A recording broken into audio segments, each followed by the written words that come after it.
तो दोस्तों आपसे एक सवाल है। सवाल यह है कि पूरी दुनिया में सबसे ज़्यादा किस कौम की आबादी है। जाहिर सी बात है आप कहेंगे कि क्रिश्चियन कौम की, और सेकंड में मुस्लिम है, यानी कि पूरी दुनिया में मुसलमानों की आबादी दूसरे नंबर पर है।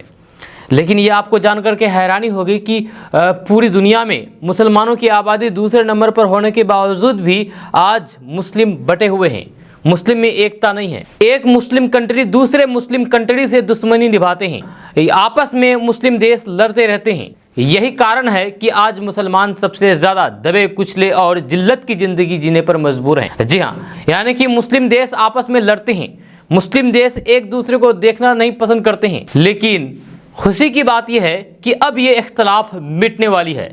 जी हाँ, अब ये इख्तलाफ मिट रही है, यानी कि पूरे मुस्लिम देश एक हो रहे हैं। दुनिया के सभी मुसलमान देश आपसी मतभेद भुला करके अब एक होने की कगार पर पहुंच गए हैं। इसकी शुरुआत भी हो चुकी है। यह शुरुआत कतर और बहरीन ने की है। जी आपको बता दें कि कुछ साल पहले से कतर और बहरीन के बीच काफ़ी ज़्यादा तनावपूर्ण माहौल था, जहाँ एक दूसरे को जानी दुश्मन बताता था।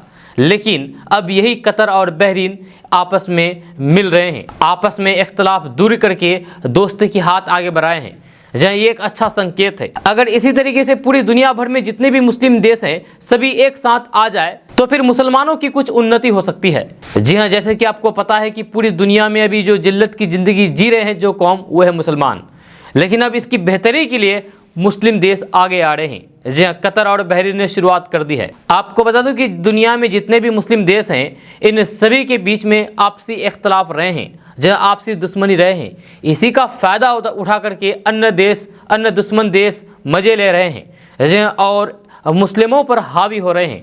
मुस्लिमों को कमज़ोर बना दिया गया है, जहाँ मुसलमानों को दबा करके रखा जा रहा है। उदाहरण के तौर पर कहा जाए कि अगर आपसे किसी का दुश्मनी है और आपके घर में आपके भाई से अगर बनती नहीं है तो फिर उस दुश्मन को आप पर हावी होने का बहुत ज़्यादा मौका मिल जाएगा। लेकिन अगर आपका भाई आपके साथ है तो फिर अगला दुश्मन कुछ भी आपका नहीं कर सकता है, या कुछ करने से पहले 100 बार सोच सकता है। इसी तरीके से पूरे दुनिया में मुसलमानों के ऊपर भी लागू होती है। जी हाँ, अभी जो है पूरी दुनिया में जितने भी मुस्लिम कंट्री है, कोई ना कोई कंट्री एक दूसरे मुस्लिम देश के खिलाफ हैं, जिसकी वजह से दुश्मन देश को मुसलमानों को दबाने का मौका मिल गया है। अगर यही मुस्लिम देश आपस में एक साथ आ जाए तो फिर दुश्मनों को 100 बार सोचना पड़ेगा मुसलमानों को दबाने के लिए। दरअसल बात यह है कि कतर और बहरीन दुनिया के 2 मुस्लिम देश एक साथ आ गए हैं।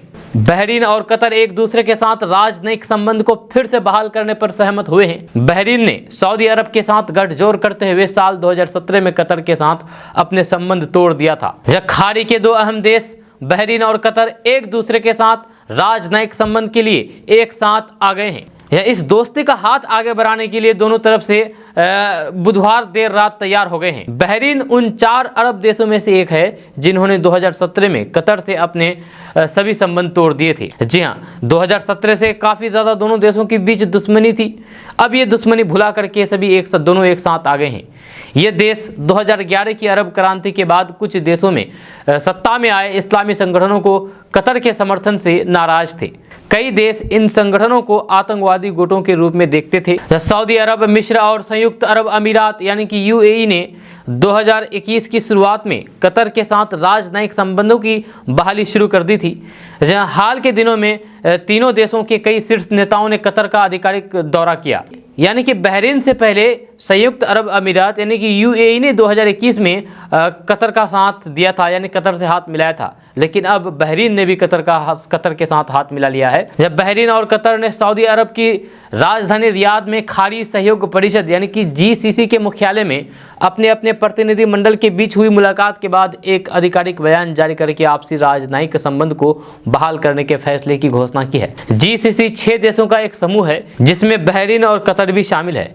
इस बीच ईरान की तकनीकी टीम सऊदी अरब में अपने राजनयिक मिशनों को फिर से खोलने के लिए जमीन तैयार करने के लिए सऊदी अरब की राजधानी रियाद पहुंची है। ईरानी विदेश मंत्रालय ने यह जानकारी दी है। इसी तरीके से अगर दुनिया में सभी मुस्लिम देश एक साथ आ जाए, एक साथ हाथ मिला ले, तो फिर किसी की माई के लाल में दम नहीं होगा कि मुसलमानों के ऊपर कोई उंगली उठाए। जब मुसलमान आज बिखरे हुए इस वजह से हैं, मुसलमान आज जिल्लत की ज़िंदगी जीने पर मजबूर इसी वजह से हैं क्योंकि मुस्लिम आज बटे हुए हैं। जब आपस में मिलजुल नहीं है, आपस में लड़ाई हो रही है, जहाँ एक देश दूसरे देश को देखना नहीं चाहते हैं। मुस्लिम देश की बात कर रहे हैं। लेकिन अब यही अगर मुस्लिम देश एक साथ आ जाए तो फिर ये मुसलमानों के लिए कुछ आने वाले वक्त में बहुत ज़्यादा भला हो सकता है और फिर मुसलमान मजबूत हो सकते हैं, जब मुसलमान की तरफ टेढ़ी आंख करके कोई नहीं देख सकता है। दोस्तों ये अपडेट बस यहाँ तक। इसके बारे में अगर आप कुछ कहना चाहते हैं तो नीचे कमेंट बॉक्स में कमेंट करके जरूर कह सकते हैं। साथ ही आप हमारे चैनल पर नए आए तो फिर चैनल को सब्सक्राइब करके बेल आइकन को प्रेस कर दीजिए और साथ ही वीडियो को लाइक कर दीजिए, अपने दोस्तों के साथ शेयर कीजिए। तो चलिए मिलते हैं फिर नेक्स्ट वीडियो के साथ, तब तक के लिए जय हिंद जय भारत।